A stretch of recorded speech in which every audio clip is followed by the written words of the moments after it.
Recording in progress.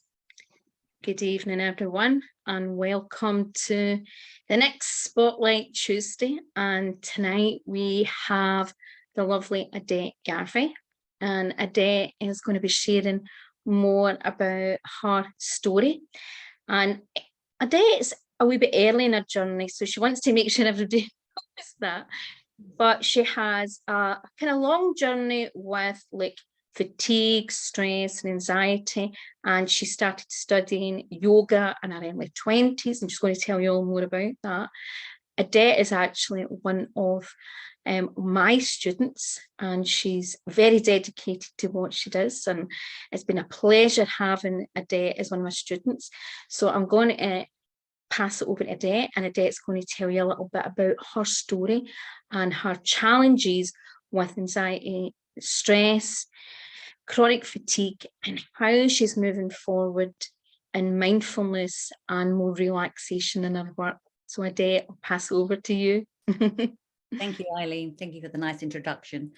Yes, as a child, I was slightly withdrawn, and I didn't quite know how to deal with my emotions. It wasn't something that you would express.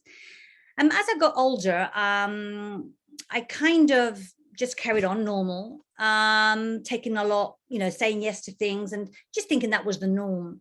I was working somewhere and I just hit a brick wall. Basically, it was like I hit a brick wall and I fell down at work. My head was spinning. I had heart palpitations. In that moment, I thought I was dying because I had never experienced something like that happening to my body. I was trembling. I was almost going to go into darkness. So I went to the hospital. An ambulance was called.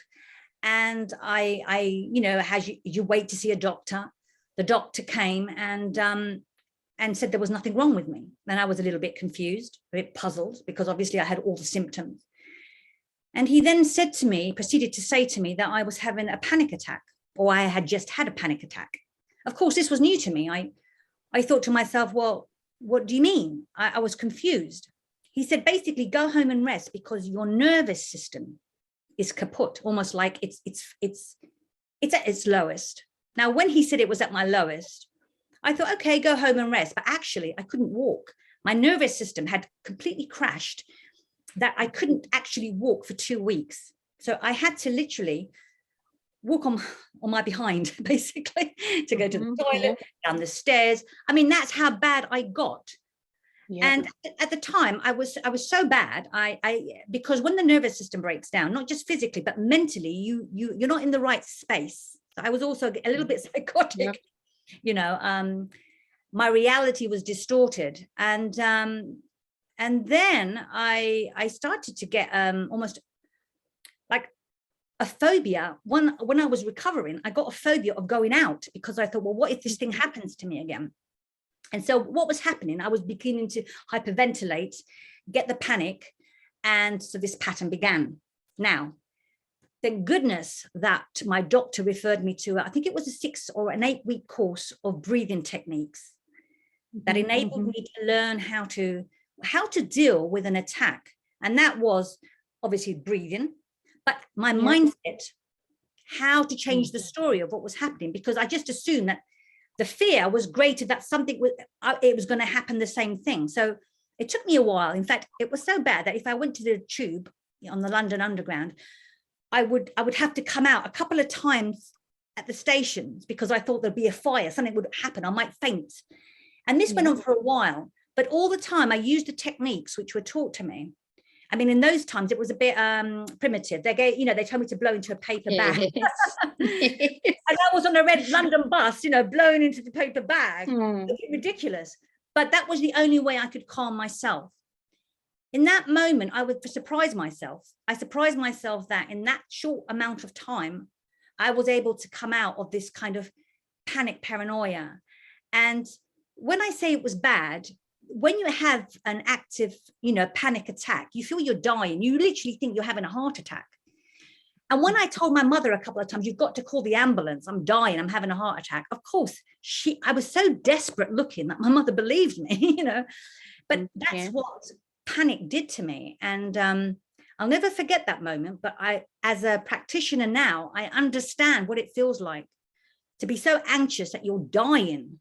And that really helps me to understand how people are feeling when they have, I mean, this is a high, severe, extreme, Eileen. Yeah. But it can go that way and it can lead that way, can't it? Of course, it's so disabling. I think that most people do not understand the severity of how much an anxiety disorder, and as you said, severe anxiety, really takes over people's lives and is extremely disabling. And for someone, when you're young that age, it's quite I think sometimes, I don't know how you feel about this, Odette, but I know that some of the challenges that when I had as younger, sometimes you don't always have the same confidence or experience to even know what's going on, because you're still naive as well. But when something like that hits you, it's very extreme, because you're still developing certain skills, life skills.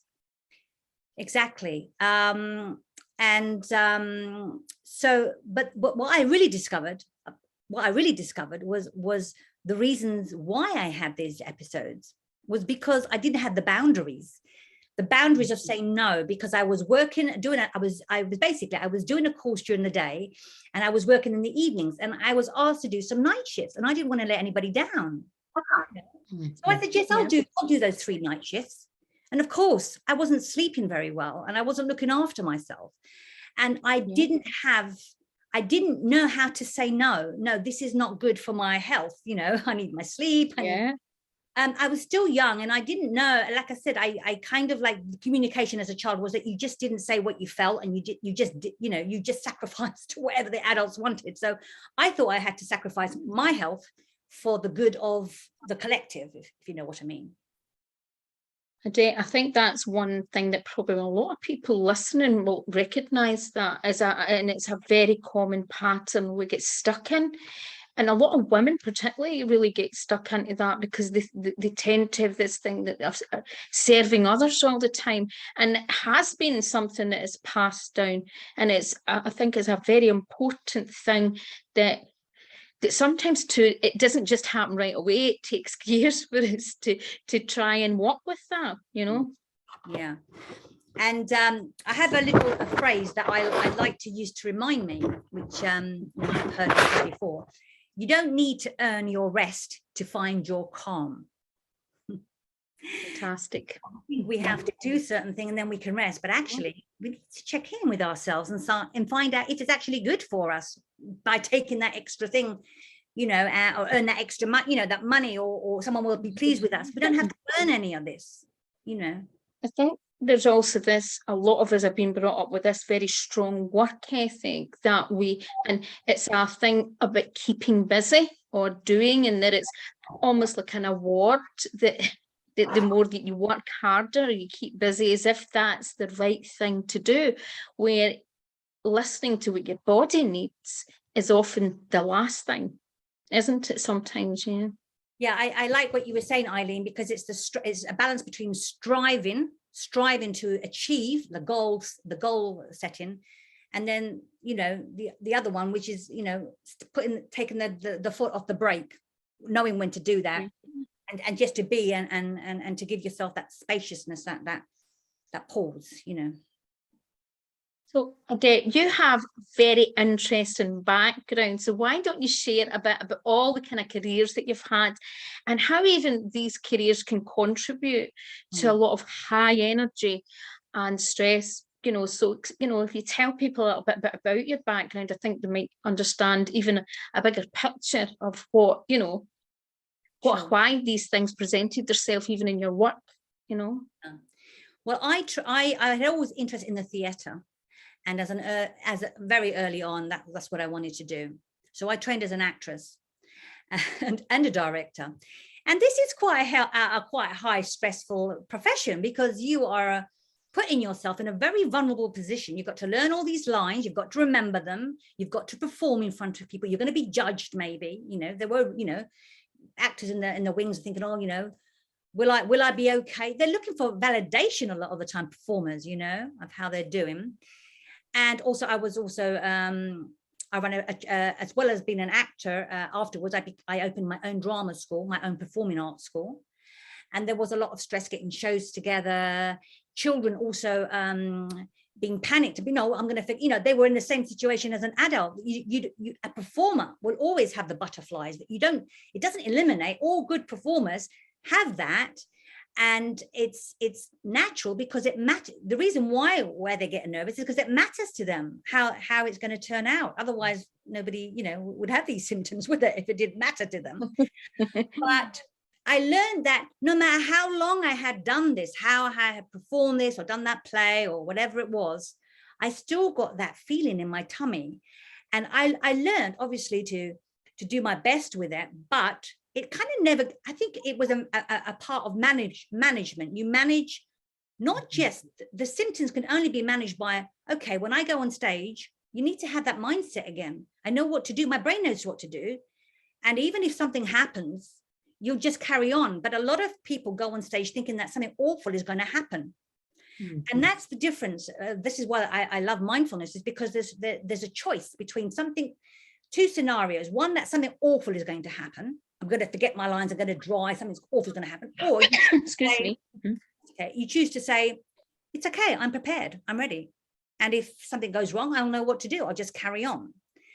And that's really important because, I wanted to bring that to the kids in my school, to teach them that, that it's okay to feel nervous. It's the same adrenaline. It's the same chemical as feeling excited. So scared and excited, nervous or excited. And then we have a choice, And so I do also go into schools. I have done in the pandemic. I went into schools to teach children, especially with the exams coming up, about, what train of thought will take, one train of thought will take us into like that panic. And then the other train of thought will take us more into more confidence, building.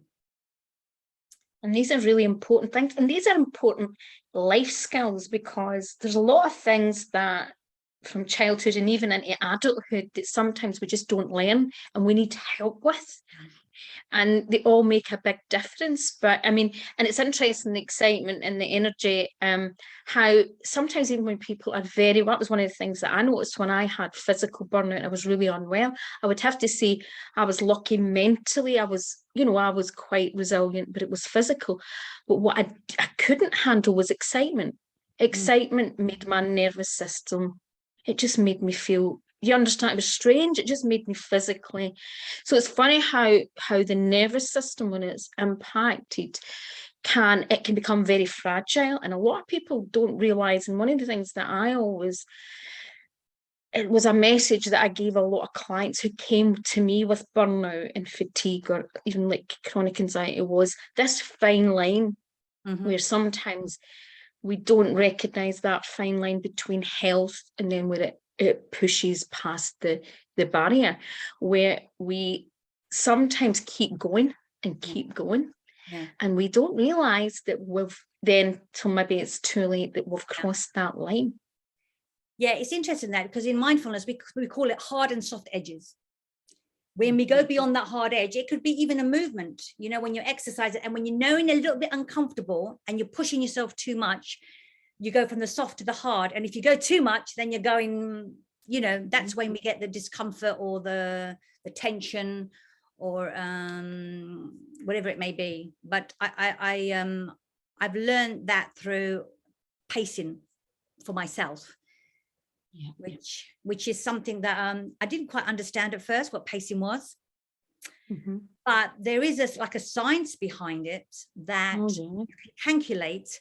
So you log in a diary your activities throughout the day, and there's different activities. There's the thinking activity, when you're using your obviously mind, the physical, etc. And then you kind of see a pattern where are you most energetic, where are you most lethargic. Are you doing too much of one? Are you doing too less of another? Because a lot of people think they're overdoing stuff, but sometimes we can be underdoing stuff, and we cannot be that active that we actually get tired because we're not actually opening the window to get some fresh air, or we're not going to the garden. So I was very interested in this, and I learned how to calculate my own diary I was taught this through the mindfulness training. And I found out that between 40 to 45 minutes, I should stop, have a stretch, maybe have a cup of tea. Now, everybody's different. Mine was that, because at that time I was suffering a lot from severe tiredness. And then if you feel that you can get stronger or weaker, so you can adapt to suit you. If you feel you can go on, you do 1 more minute, but you don't overdo it. And so therefore, I think since April, since I've been doing the pacing and doing the little things that you've got to be obviously committed and disciplined with this. Oh, definitely. Yes. Yeah. I'll time myself, okay, I'm going to time myself. And when that buzzer goes, that's it. I stop. I'm not joking. I've been suffering from chronic fatigue for at least, before the pandemic anyway, maybe two or 3 years before pandemic. Yeah. And it felt like I've just woken up. Yes. Even simple things, like for me, first thing in the morning, I sit out 10 minutes in the sunshine to get the daylight I have a cup of tea. I get the daylight through the optic nerve, which activates the serotonin. Yeah. But it activates it faster within the first half hour of getting up. Now, I started this in April because I went on holiday and I went to skiing, and I would sit in the balcony, and for the first 10 minutes, I'd have my tea. And it seemed to be working. Now, that's obviously, I did other stuff. I looked at what I ate, how I rested, sleep. But I was playing around, taking responsibility for what's going to work and what can I experiment with. Yeah. And I'm not joking. I might even have to cancel my appointment with the chronic fatigue clinic, to be honest, which I've got next week. I done the pacing, but it would be different. I mean, we're talking at least 25 years ago. And I must admit the pacing made a big difference to me when I discovered the pacing, but it was Dr. Harold Oyenhood. I think I told you about that book, but it wouldn't be maybe as advanced as what it is then. But I think even when you can analyze and look at something and see what's really going on, as you say, it depends. And sometimes, so I could do sometimes mental things, but I couldn't do the physical. So, and then there was times I couldn't do anything mentally, but I could do physical. So it's great that you're doing so well with that. Yeah. And one thing that is really important that I discovered is that when people say to rest, people think, I discovered that I was taught rest doesn't mean reading a book. Sometimes it doesn't mean watching TV. Sometimes it means doing nothing. That's a distraction. That's a distraction. It still uses mental energy. And then I thought, when I used to get really bad, I used to say, okay, Odette, just put the blinds down in the dark, because the sensory, that when your senses are activated, stimulated, that can bring on symptoms, So when you are not stimulating the senses too much, then that's when your body rests more. Yeah, definitely. So tell them a little bit more about because I know your mindfulness program, and there's lots of slightly different approaches to mindfulness. So everybody thinks that every mindfulness course is the same, and it's not. They all have a slightly different slant. So explain a little bit more about your teachings and what you feel you got the most out of, and what you apply to your work, Well, mindfulness has always been about being present. It's been about present in the present moment without judgment, and having the intention to do that. But I'd like to see that mindfulness is a way that we give ourselves compassion, self-compassion, because if we don't be compassionate towards ourselves, we can't give us that self-care of slowing down, being present. And I think sometimes we think that the kindness to us, it's a bit like having a friend that's going through a hard time. You would speak to her differently than you would speak to yourself. With your friend, you might say, oh, I'm sorry to hear, maybe, is there anything I can do? Or you're actively listening to what's going on. But with ourselves, we tend to brush off our needs, our thoughts, our wants, and that's not compassionate towards ourselves. I think that's the biggest healer. Once you can be compassionate, and people use different words, don't they? They talk about self-love, or they talk about self-care, but compassionate is just to be kind with whatever is happening for you right now, whether it's physical, mental. And for me, I like to see, I want to take this forward to more my community. So, involving even tea,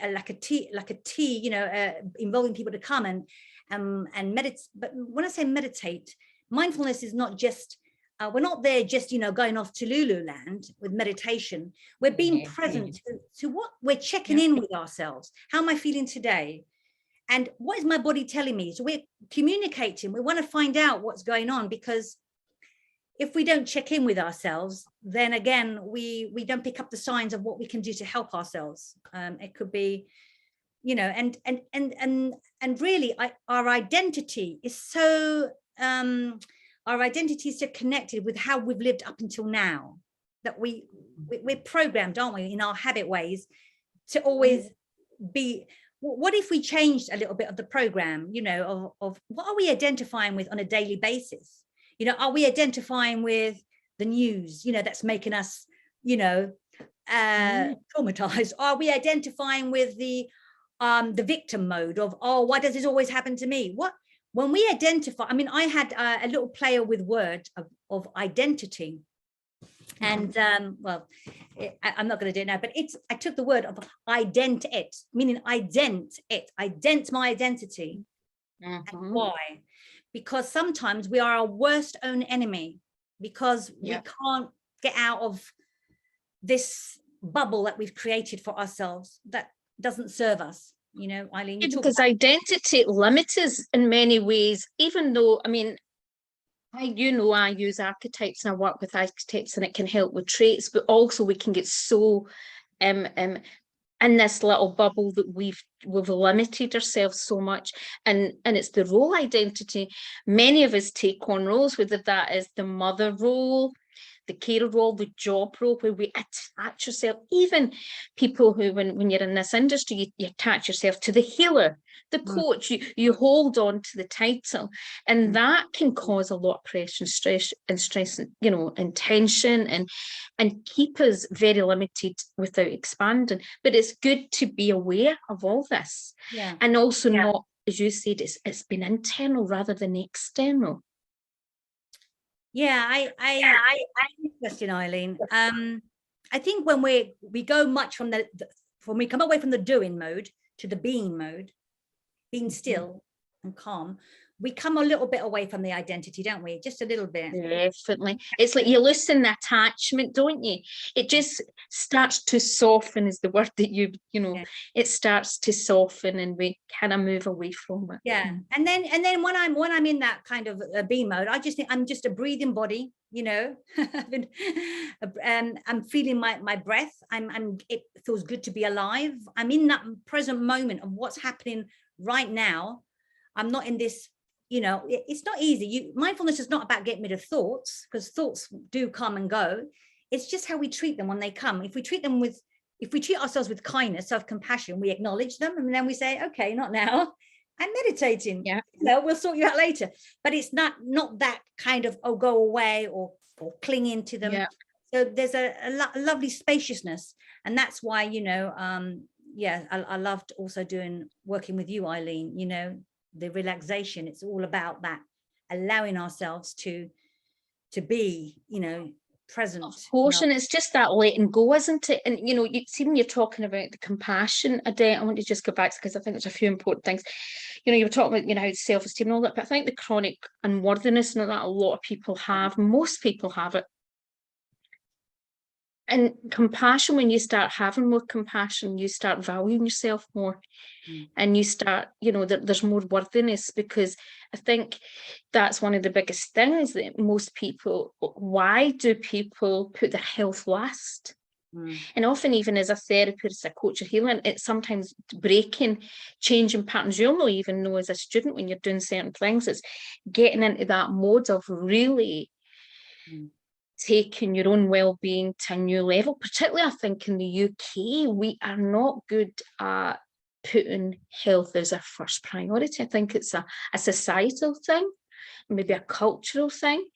But I think, I know you're very big in compassion. It always comes out, and that ability to be very compassionate to everyone is always easy, and you're a very compassionate person, but it's been a journey for you to be more self-compassionate towards yourself. Would you not agree? And still it comes. You can't, this thing that you mentioned, Eileen, I'm unworthy. is quite a strong one for women, I think, because I think I read somewhere that one of the thoughts that most women have, the most one, is that I'm unworthy. I'm not good enough. And I think also we don't even realise. I remember, I do a lot of clearing work and had so many healers, and then it wasn't to my friend David realised, and he tested me for something, and I was shocked, and it was this was at one point I did not feel worthy enough to be fully well. So on some level, that was, and I did not even notice that was in my psyche. I would never have believed it until he'd done a technique to check and it was coming up.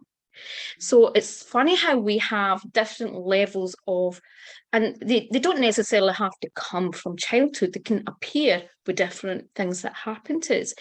And, and there is so much, and I think self-compassion is such an important thing, even for shadow work, which is a big part of the healer's journey, the wounded healer.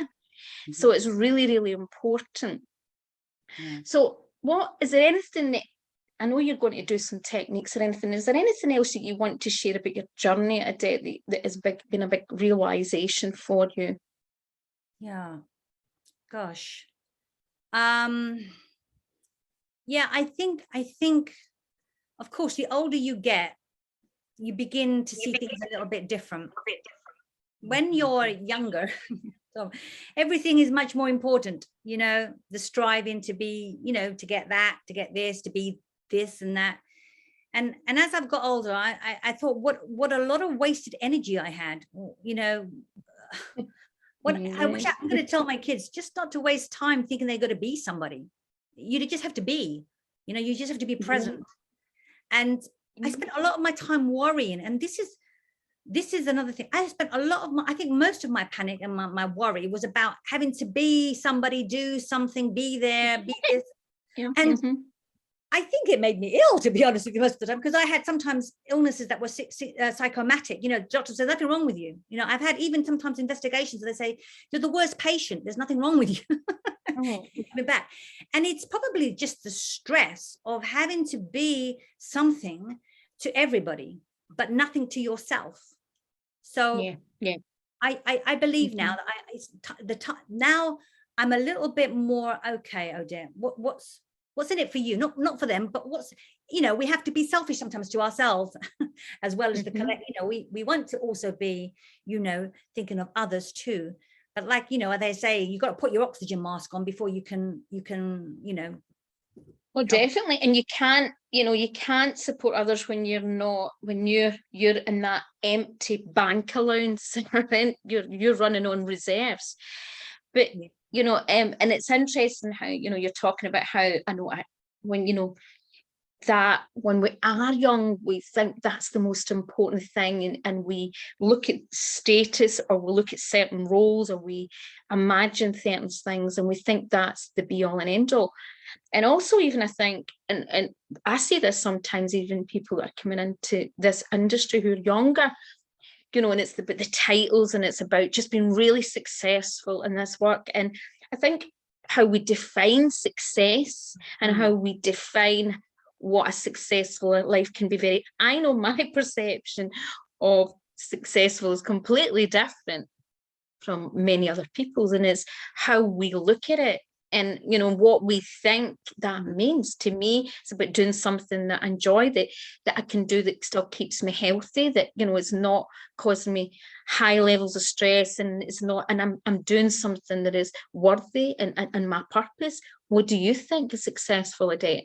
Yeah, Eileen, exactly. I just have I've often talked about sustainers and drainers. That's like when you are drained from things and people and stuff, that isn't really success in life. But when you're sustained by joy, you can't be always sustained by joyful things, but if you try to do things that lift you up, lift your soul up, make you, give you, I always tell my kids at my school, the word inspiration comes from the Greek to breathe.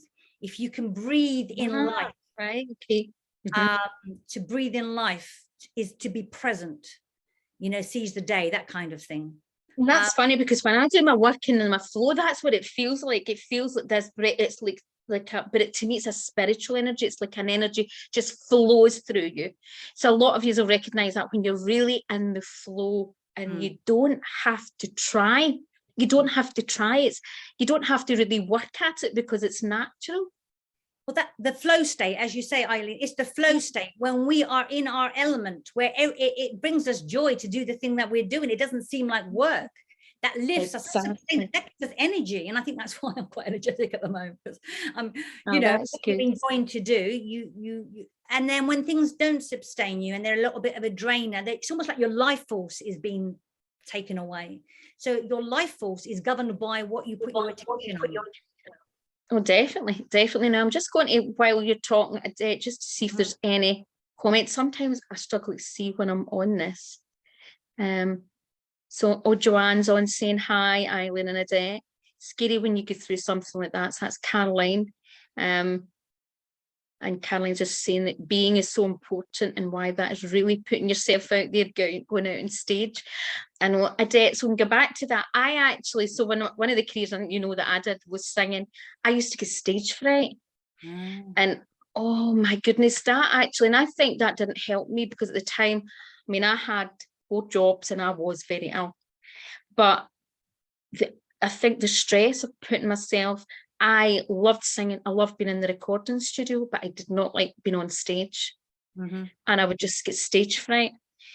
And it was just, I think it was also my nervous system saying to me at the moment, that point, I just was not, it was too much for me. So it's funny how our body, obviously our mind as well, and there was a mind impact for that, obviously.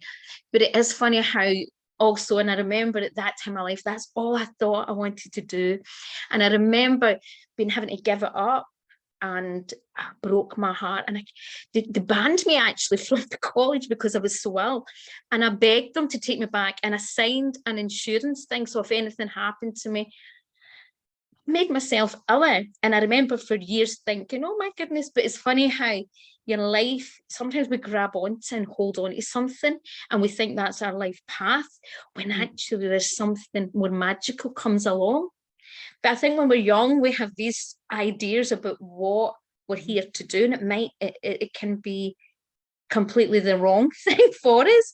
And I think for me, it was not, for my personality and whatever, for whatever reasons, it was not for me. So sometimes we can have ideas what we think's right for us, and it doesn't work out. Yeah. No, it's interesting, Eileen, because obviously, you know, you say you were on the stage singing, and, you know, it's the mind, whether perceived or real, thinks it's a threat, whatever you're putting yourself. Definitely, of course it is. Yeah. For some people, I mean, yeah, they still do things that give them that feeling. Sometimes you can't, you know, if you're a certain job and you have to do the presentation to the boardroom, for instance, people really, you know, they're uncomfortable to do that, but they still sometimes, and some people, you know, might try to get out of it. So it is an uncomfortable feeling to put yourself out there, because it's like a threat. It is a threat in a way. Oh yeah. And we know, I mean, you know, obviously what we do, and the mental has such an important thing. But I think also one of the things is it's really important for us all to do is, there's a fine line between understanding where the mind is completely disabling us from a career, something we really want to do, and when also other things are telling us, no, this is not for us. Right? Because sometimes that is the fine line. Sometimes there's certain careers that I remember being, so I was brought up my dad was very into personal development, and I remember, I don't know if you remember the book Feel the Fear. Yeah, I do. Suzanne Jeffers. Now, it was when it was first out, I mean, we're talking about 30 years ago. And what was I doing? Trying to feel the fear all the time and just jump through. I realized that wasn't the thing to do, because actually that wasn't really the point of the book.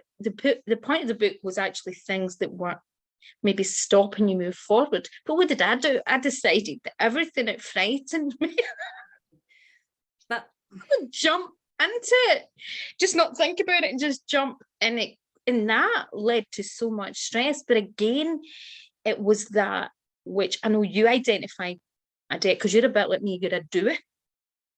It's that kind of just do it, you know, and the motivation, which is not always healthy. There has to be the balance.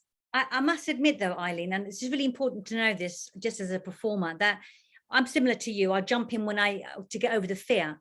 But confidence only comes from the doing. See, Yeah. confidence is when you've done the thing, you can look back and say, oh, I did that. Wow. Whereas when you don't try anything and you don't push yourself, then you get that lack of confidence, which can never make you do anything. So in a way, it is being brave what you did. You pushed yourself beyond the limits of your comfort zone. And, and then once your brain knows that you've survived, you're more apt to do it again. So that's quite a good, Yeah, I think for me, it was probably physically, I wasn't well enough and I was pushing myself as well. And it's knowing that balance when it's that knowing how much you can physically, but of course that probably helped me in my business, because I wouldn't have moved forward, and meant I've had to adapt many times in my business and do things and just say, right, okay, I just have to do that, I have to do that. But I think it's when we're more aligned with our spirit and our soul, it's more free flowing. It's not that kind of just throwing herself into a swimming pool and you can't swim. It is that. And I think, and it is getting the balance, and it's so important. Yeah. So Odette, I know you'd want to share some techniques, but is there anything else that you feel that you would like to, share at the moment? Anything about your story that you think's important that would help other people that are listening? Yeah, I guess the only thing that comes to mind is just be kind to yourself, because that's the only thing you can be if you're going to be self-compassionate. And then that feeds to, like I said, if you had a friend, you would treat your friend differently to you would treat yourself. And also, just be kind to yourself. Don't give yourself such a hard time. We're human, we're not born perfect, and it's not about perfect, it's about progress, and the little more we give ourselves self-compassion, that is a compassionate world. We're leading the world, we're teaching, that flows out to other people when they see us give ourselves compassion. When I can say no to somebody, that gives permission for someone else to say no to something that they just haven't got time to do. And I've often said to my friends, look, I'm really busy today, and can we do it another day? And then that makes them have a thought, oh wow, I can do the same thing when I'm busy, rather than we're always having to pretend that we have to always be available. So important, Odette. So what would you like to share tonight? Okay, it's a little exercise, and I'd like to invite you to do it with me. It's 2 to 3 minutes, not long, but it's almost like it is a bit of a meta kind of, meta prayer, loving kindness. So when we're feeling a little bit overwhelmed, or when we just need some tenderness, I like to call it some tenderness towards ourselves, we can say this to ourselves. So what I suggest is, up to you whether you keep your eyes closed or open. You can put your hand to your heart. And before we start, just take a few breaths, normal breaths, breathing in and breathing out. And just get a sense of the time that you're giving yourself now is self-care. And just be soft in the body, in the face, in the hands. Just be gentle and tender. And imagine above your head a light, like a sun, luminosity shining down upon you. Bright sun. It's just above your head. Bring that light into your body, way down through your body, and feel the gratitude through your body down to your feet. And you can repeat after me, or in your mind, in your head. And I'll start. May I be happy. May I be healthy. May I be free from suffering. May I be free from mental anxiety. May my life be blessed with ease. And now I want to extend that to whoever's on the Zoom call. And you can say it again to yourself or aloud. May you be happy. May you be healthy. May you be free from suffering. May you be free from mental anxiety. And may your life be filled with ease. And just hold that feeling in your heart. And now we're going to extend that to people around us, maybe out into the world. May we be happy. May we be healthy. May we be free from suffering. May we be free from mental anxiety. And may our lives be blessed with ease. And so it is. And now really just feel that gratitude that all is well in your world right now.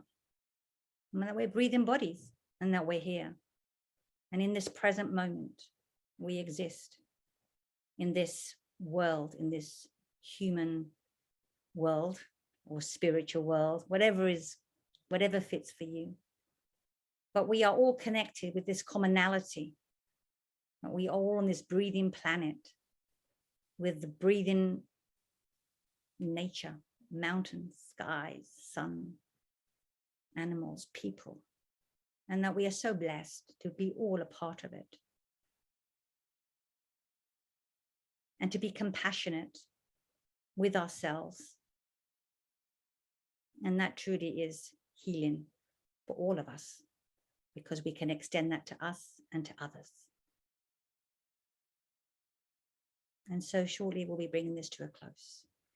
And bringing that quality of self-compassion with you. And that knowing that we are all connected. And that we all form part of humankind. And that's the word, human and kind. And so now I invite you back into the space. Thank you. Absolutely lovely, Odette. That's lovely. I'm just going to check the comments on the group.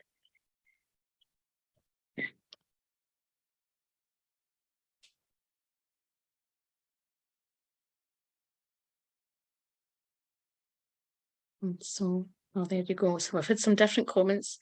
So,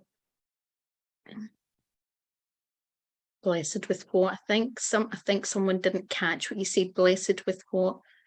Love that saying. May my life be blessed with ease. I think that's the one that is that the one that lovely. Yeah. So Joanne says progress over perfection. So you can have a wee look at the rest of the comments. So tell them a little bit more about how they can get a hold of you. And obviously you're going to be doing more tea mindfulness. You never really talked about that. So why don't you share a little bit about your tea mindfulness sessions? So, you know. Okay. So I just happened to stumble across a group. We did a tea meditation. And in that moment, I was enthralled by it, because sometimes when people do meditation, it's just, you know, them and their mind and their body. But this gave me something to focus on: the smell, the touch, the taste. And it was such a cozy feeling. And I was able to connect to it because obviously the tea is almost like a reflection of humanness. What I mean is there's no sitting the same, like the tea doesn't taste the same. There's the element of fire that you have to heat the tea. You have to taste the tea. You can smell the tea. It's earth. The tea leaf is grown from the earth. It has all the elements. It has the ether from the steam from the kettle. It has all the elements that we also have. I found it quite like a very beautiful ritual to do. So I implemented this in my day-to-day routine. And that was when I discovered that when I had my tea, that was my 10 minutes of sit down spaciousness. So I try to do a morning meditation tea. I'll do one after lunch. So what I'm doing is I'm pacing myself a bit. And then the evening, in the late evening with my kids, I just need 10 minutes out. I'll go another cup of tea. But my teas, it's not just tea. I'm picking different teas that have got health benefits. So the green tea, the matcha tea, and within these, they have properties, the antioxidants within the tea, which is really powerful for the body. So I'm feeling very energized by the teas as well. And so I think it's a great kind of prop, if you see what I mean, to include into a community setting, because everybody can relate to tea. It's taken a pause, connection, and it just makes people relax a little bit more when you can. So what I'm doing at the moment is I'm going to a house weekly with a group of ladies who have some health conditions, quite severe, to be honest with you. But we bring the tea out, and it's almost like it's almost like a ritual thing. Like we would Wow, have our lovely. tea, and we have different teas, and then we can do some mindfulness, and they love it. They really love it. In fact, they start going buying teas now, and I bring different teas. But when I say teas, you can either do tea bags, but you can actually buy your own natural tea leaves. Yeah. So when you put them in and then you put the water, they start to move and open up, and it's almost like a dance, you know, in the tea. And everything is ever changing in the tea, and it's almost like not a trance, but it means that your focus of attention is in the tea, and that leaves you not having to wander off too much into, you know, thoughts of. So if you set yourself up in the morning with the tea drinking and the meditation, means that you start off the day really nice, grounded is what I'd like to say, grounded, you know. Yeah. And also I think it's really nice to really value something that you're consuming, because we often consume things and we don't really appreciate and value what That's true. And one of Yeah. the things about tea drinking is that obviously the tea originated from, you know, China, that the warriors drank the tea. They came together to drink the tea before they went to battle, because they knew that it would be calming, but they also knew that it was the last chance, it was their chance to connect with the group. But apparently it really calmed them. And then sometimes they would drink it to energize them, like the green tea, to work around the, you know, the estate, or the it had also, depends on what tea you use, but it's, you know, there's a lot of history behind the tea ceremony, you know, way back. Yeah, and you're going to do so Odette's going to do a tea mindfulness session for the stress coach training, so I will let you know about that, so that hopefully she'll do that soon for us.